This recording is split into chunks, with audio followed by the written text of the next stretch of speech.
Hello, CI Labs, and welcome to my vlog. Ngayon nga pala ay araw ng linggo, araw para sa Mimba. At meron tayong special lesson galing kay Papa Jesus. At ito ay isa sa misa ni Father. Alam niyo ba, isang araw, umakyat si Papa Jesus sa bundok. At doon tinuruan niya ang kanyang mga kaibigan. Sinabi niya, palad kayo. At sabi ni Father, tanong daw ang mga katabi kung mapalad kayo o malapad. Joke lang.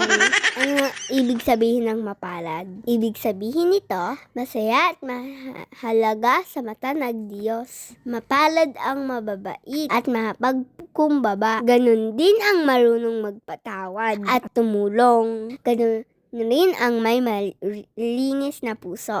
Hindi natin kailangan maging mayaman at super talino para mahalin ni God. Basta mabait ang puso, tumutulong sa kapwa at nagmamahal tulad ni Jesus. Ikaw ay mapalad. At kasama rin sa pagdiriwang na ito, sabi ni Father, tumayo ang mag-asawa. Muntik nang tumayo si Mami. Wala nga pala siyang asawa. Ay, parang kasal ba ulit yon? Pero alam niyo ba, habang tumatagal ang panahon, may mga nag-aaway, may iyakan, may pagod, at minsan may tampo. Pero hindi sila sumusuko. Pero hindi alam ni Mami yun. Kasi hindi niya naranasan yun. Pero sila, kaharap ang maraming tao, hindi sila sumuko. Sabi nila, mahalin ka pa rin nila kahit mahirap.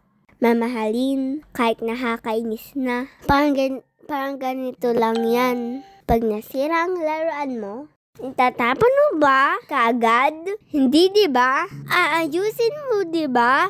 Ganun din ang pagmamamahalan. Inaayos, inaalagaan, at pinipiling paulit-ulit. Ang love ay hindi lang kasal. Ito ay araw-araw na pagpili sa iyo. Pagiging mabait at paghingi ng sorry. Pag nagkamali, tandaan natin, tunay na pagmamahal ay hindi sumusuko.